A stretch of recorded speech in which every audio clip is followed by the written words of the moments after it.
Honestly episode 36 देखकर मुझे एक ही फीलिंग आ रही थी कि ये ड्रामा इमोशनल भी है, लेकिन हम राइटर स्टोरी को अननेसेसरी स्ट्रेच कर रहे हैं।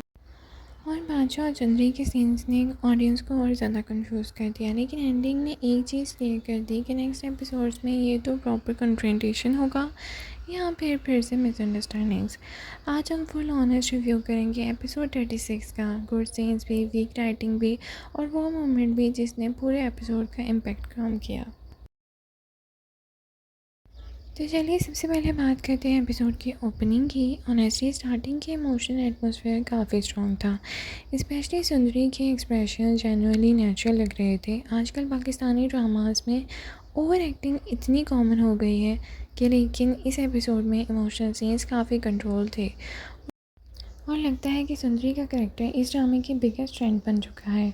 व्यूअर्स उनके इमोशंस को फील करते हैं, लेकिन प्रॉब्लम यहाँ स्टार्ट होती है कि पेसिंग क्या है, क्योंकि ड्रामा फिर वही रिपीटेटिव फार्मूला यूज़ करता है, slow reaction, long emotion pauses और same misunderstandings over and over again.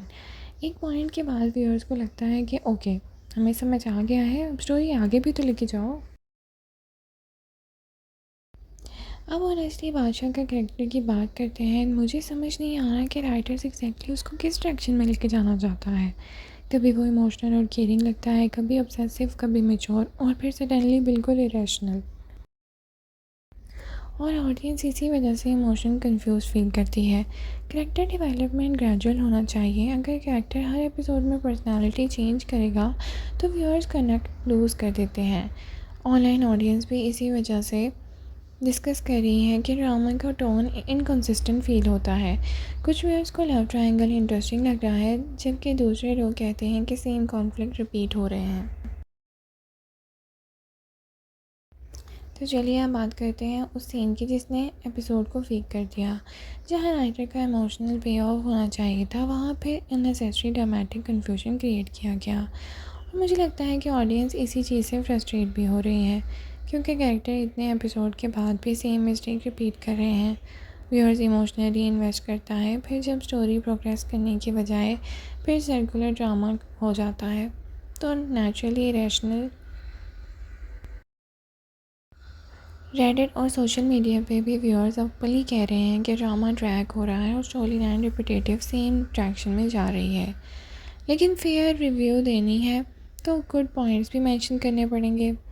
तो सबसे पहले एक्टिंग की बात करें। Honestly Imran Ashraf emotional scenes में काफ़ी नेचुरल परफॉर्म करते हैं। उनकी स्क्रीन प्रेजेंस स्ट्रॉन्ग है और इसी वजह से ड्रामे की पॉपुलैरिटी भी हाई है। हिना अफरीदी एज सुंदरी ऑनेस्टली काफ़ी इम्प्रूव लग रही हैं as compare to initial episodes. Cinematography भी काफ़ी सिनेमैटिक फील देती है। Village environment, lightning and background music emotional scene को सपोर्ट कर रहे हैं। जब ड्रामा सिंपल इन फैमिली इमोशंस पे फोकस करता है तब जेन्युइनली अच्छा लगता है। मेरे हिसाब से इस ड्रामे का सबसे बड़ा इशू सिर्फ एक ही है, स्ट्रेचिंग। स्टोरी में इनफ इमोशन मटेरियल है, लेकिन उसको अननेसेसरी लॉन्ग सीन्स और रिपीटेटिव रिएक्शंस के थ्रू एक्सटेंड किया जा रहा है। आजकल audience Netflix style fast story telling की आदत में आ चुकी है, इसीलिए जब एक सिंपल मिसअंडरस्टैंडिंग को 4 एपिसोड तक स्ट्रेच किया जाता है तो व्यूअर्स स्किप करना स्टार्ट कर देते हैं। और ऐसे मुझे लगता है कि अगर इस एपिसोड की पेसिंग और इस ड्रामे की पेसिंग थोड़ी टाइट होती तो इमोशनल इम्पैक्ट डबल हो जाता। एंडिंग की बात करते हैं तो एंडिंग क्लियरली सस्पेंस क्रिएट करने की अटैम्प्ट थी और मुझे लगता है कि नेक्स्ट एपिसोड में फाइनली मेजर कन्फ्रंटेशन या इमोशनल रिवील हो सकता है। लेकिन ऑनेस्टली अगर राइटर्स फिर सेम मिसअंडरस्टैंडिंग रूट पे चलेगा तो ऑडियंस के पेशेंस और कम हो जाएंगे। अब व्यूअर्स प्रॉपर प्रोग्रेशन देखना चाहते हैं, सिर्फ सस्पेंस म्यूज़िक और शॉक्ड एक्सप्रेशंस इनफ नहीं होते। तो नाज़रीन, आप लोग ऑनेस्टली बताओ, क्या ग़ुलाम बादशाह सुंदरी अब भी इंटरेस्टिंग लग रहा है या फिर ड्रामा अननेसेसरी स्ट्रेच किया जा रहा है? एपिसोड 36 का सबसे स्ट्रॉन्ग या सबसे अनोइंग सीन कौन सा था? कमेंट में ज़रूर बताना, बिकॉज पाकिस्तानी ड्रामा ऑडियंस का ओपिनियन हमेशा एंटरटेनिंग होते हैं। वीडियोस पसंद आए तो लाइक करना ना भूलेगा, चैनल को सब्सक्राइब कर लीजिए for more drama reviews. Thank you so much for watching. अल्लाह हाफिज़।